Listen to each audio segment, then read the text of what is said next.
Subscribers reach అయ్యాను. అలా నేను రీచ్ అయ్యానంటే అది కేవలం మీ వల్లే.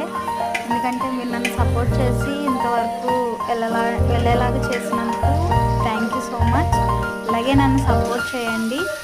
సపోర్ట్ చేస్తూ ఉంటే నేను మైడీ మంచి మంచి వీడియోలు చేయాలని మాకు కూడా ప్రోత్సాహం వస్తుంది అన్నమాట. సో మీరు నాకు సపోర్ట్ చేసినందుకు థ్యాంక్ యూ సో మచ్. నేనైతే 1 lakh రీచ్ అవ్వాలని నేను కోరుకుంటున్నాను. అది కూడా రీచ్ అయిపోతాం మీ సపోర్ట్ వల్ల. ఇప్పుడు సపోర్ట్ చేశారు. మళ్ళీ మనం 1K రీచ్ అయ్యే వరకు 1 lakh రీచ్ అయ్యే వరకు మీరు నన్ను సపోర్ట్ చేయండి. ఇలాగే మంచి మంచి వీడియోస్ తీయాలని నేను